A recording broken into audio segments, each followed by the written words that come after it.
He doesn't ease into emotions, he crashes into them like a speeding car with no intention of braking. That's the first thing you notice when you watch him long enough. There is no delay between what he feels and what he shows. Most people have emotional filters, tiny psychological checkpoints, that decide what's appropriate, what's measured, what's safe to express. Speed doesn't have those checkpoints. Or maybe he used to have them and life smacked them out of him. Either way, emotion for him is not something to hide, it's something to detonate. Detonation and emotional altitude. He feels everything at the volume of an explosion. Anger doesn't simmer, it erupts. Excitement doesn't glow, it blinds. Fear doesn't whisper, it screams. Happiness doesn't smile, it bursts. His emotional system is wired like a fire alarm with a hair trigger sensitivity. And the world sees that as chaos, but inside his mind, that chaos feels honest. He doesn't believe in emotional half measures. If something hits him, the reaction must match the impact. It must be big enough to be real. His impulses come from a psychological pattern shaped by early survival. When you grow up in an environment where emotional expression is raw and unfiltered, your brain wires itself toward immediacy. You learn that hesitation gets you hurt. You learn that silence gets you ignored. You learn that thinking too long is a luxury the world doesn't give you. So you strike as soon as you feel something. Instantly, fiercely, without strategy, without caution. It becomes a reflex, almost instinctive. And that reflex becomes personality. Speed reacts faster than he processes because reaction has always been his strongest language. His brain doesn't move in slow analytical lines. It leaps in emotional bursts. And those bursts are intensified by the fact that millions of people watch him. That audience becomes a mirror, amplifying every spark into a wildfire. The crowd fuels him. He feeds off the adrenaline of being witnessed. The energy becomes cyclical. He reacts, they react. He reacts harder, they react louder. It's a psychological feedback loop, and it creates a version of him that is bigger, louder, wilder than the quiet moments allow. But underneath the impulsivity is a deeper layer. The fear of being normal. Normal, to him, feels like insignificance. He doesn't want to be another calm voice scrolling through life. He wants to be the flash of lightning people remember. So he trains his emotions to stay at the edge of eruption. He leans into the madness because the madness is what separates him from the millions who stream and fade. Emotional volatility becomes his trademark, his psychological brand. The crash and the refusal to dim. Most people don't understand how exhausting it is to live at that emotional altitude. But he does. He knows the strain. He feels the crash after every burst of chaos. Because after every eruption, there is a quiet moment when the adrenaline drains out of him and he sits there breathing heavily, unsure whether he went too far or not far enough. Those quiet crashes are the only times he confronts a truth he doesn't like. That emotional intensity takes a toll. That the same fire that keeps him noticed can burn him from the inside. But he refuses to dim it, because dimming it feels like disappearing. Speed doesn't rage because he is angry. He rages because intensity is his default emotional currency. His body has learned to express itself in extremes, because the middle ground never gave him the results he needed. When he was calm, people ignored him. When he was quiet, nothing changed. But when he exploded, the world responded, and that response became addictive. It taught him that the louder he is, the more power he has. So he keeps raising the volume, keeps pushing the boundary, keeps intensifying the moment. His impulses are shaped by a mind wrestling for control in a world that rewards unpredictability. He doesn't pre-plan reactions because genuine unpredictability is his most valuable weapon. If he doesn't know what he's about to do next, the audience can't predict him either. And unpredictability is internet gold. It keeps viewers glued. It keeps clips viral. It keeps the myth alive. And part of him genuinely enjoys not knowing who he'll be from one moment to the next. The chaos is thrilling. It makes him feel alive. Impulse as shield and paradox of control. But the deeper psychological truth is that impulse protects him.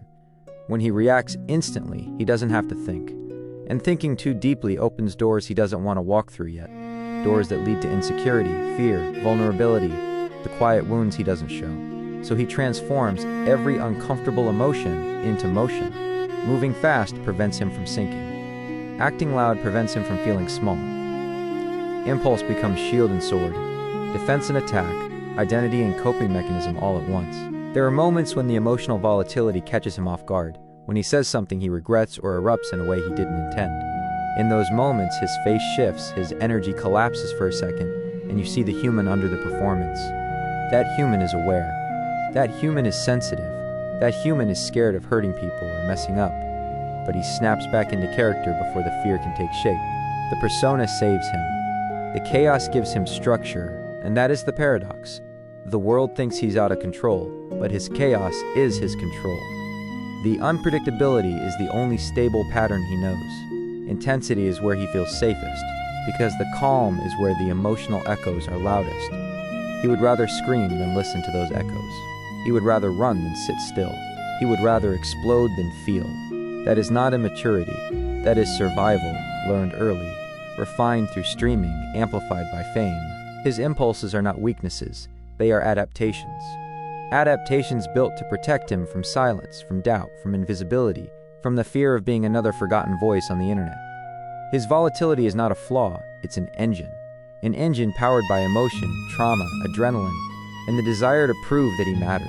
And deep down, beneath every wild reaction, every scream, every chaotic burst, is a boy who learned that being loud was the only way to be heard, and being unpredictable was the only way to stay remembered.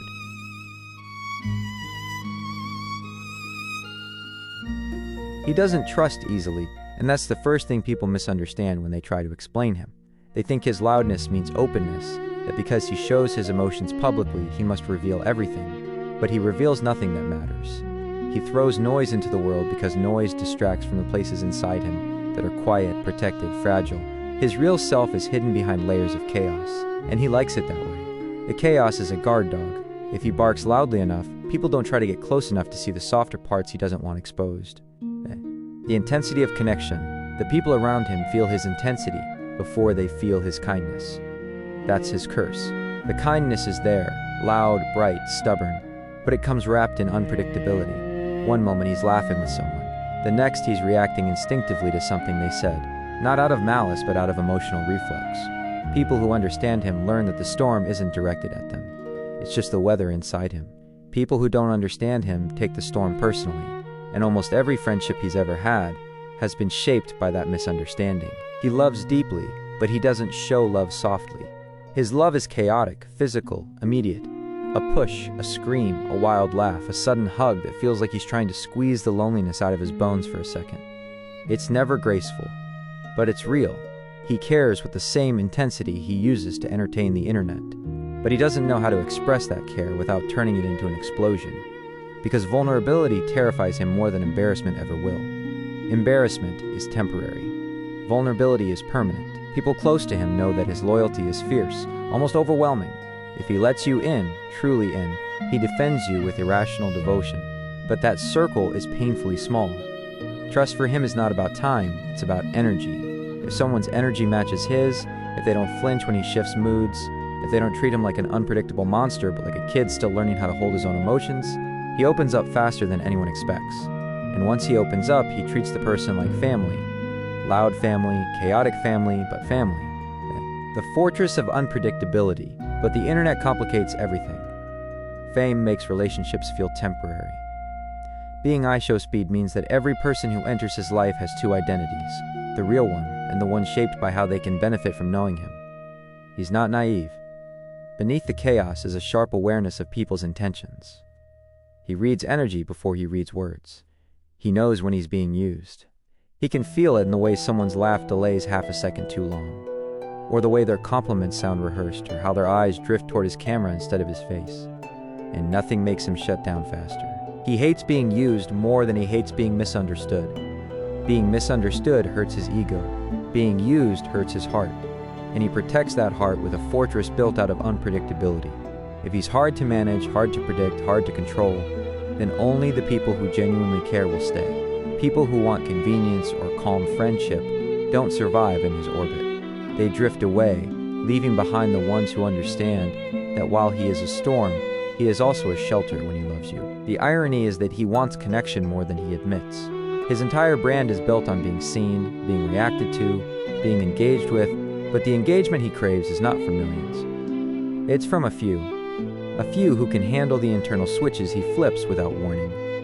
A few who can walk through his emotional weather without asking him to be normal. Normal isn't just uncomfortable for him, Normal feels like betrayal of who he's become. Conflict, fear, and relationships. He has friends who get him, and he holds on to them tightly, sometimes too tightly. When he feels betrayed, it cuts deeper than people realize. That's why his reactions to conflict are so intense. It's not anger, it's hurt disguised as rage. When you've grown up learning to shout your feelings instead of explaining them, every hurt becomes a spark that ignites an eruption. Conflict for him is not just about what happened, it's about what it symbolizes. And what it symbolizes is usually abandonment. He fears losing people more than he fears backlash, cancellation, mockery, or scandal. Losing someone he trusts feels like being dropped back into the silence he escaped, and he'll do almost anything to avoid that silence. That's why he reacts so strongly when friends joke too harshly or cross boundaries. To others, it looks dramatic. To him, it feels like someone shaking the thin rope he's holding onto. Women confuse him, not because he doesn't understand them, but because he doesn't fully understand himself. He wants affection, but fears dependency. He wants closeness, but fears exposure. He wants romance, but fears vulnerability. So he approaches relationships with the same energy. He approaches streaming, spontaneous, emotional, unpredictable. Sometimes it works. Sometimes it burns everything down. But he always means well, even when the execution is messy. He never wakes up intending to hurt someone. He just lives with emotions, moving faster than logic. Fans and the paradox of public intimacy. Fans are another kind of relationship entirely. They feel like a giant, chaotic, unconditional family. They accept his flaws, celebrate his madness, laugh with him, cry with him, roast him, worship him. And he feels indebted to them in a way he struggles to articulate. He performs like he owes them the world, because in his mind, they saved him from obscurity. They made him matter. They gave him a stage big enough to drown out the doubt, and he loves them for that, even when he hides the softer side of that love behind noise. And then there are the parasocial relationships, people projecting their fantasies, expectations, and anger onto him. That pressure complicates every real-life relationship he has. When millions watch your friendships stop being private. Every argument, every inside joke, every misunderstanding becomes public property. And he hates that because it turns human connection into content. Sometimes he lashes out because he feels the relationship tightening into something artificial, under the weight of public eyes. But the people who stay in his life, the real ones, stay because they see something behind the chaos. They see the sensitivity in him, raw and unpolished. They see the loyalty, the humor, the protectiveness, the childlike wonder, the genuine excitement for life. They see the boy he used to be, the boy he still is, beneath the layers of noise and fame and pressure. They stay because they realize he's not a storm meant to destroy, he's a storm meant to feel. And the truth is, he loves deeply because he was never taught how to love quietly. Every relationship becomes a high-voltage wire carrying all his emotions at once. But when he loves you, he loves loudly, fiercely, unapologetically. And in a world filled with quiet betrayals and silent disappointments, there is something beautiful about a boy who loves with the full volume of his heart, even if that volume shakes the walls.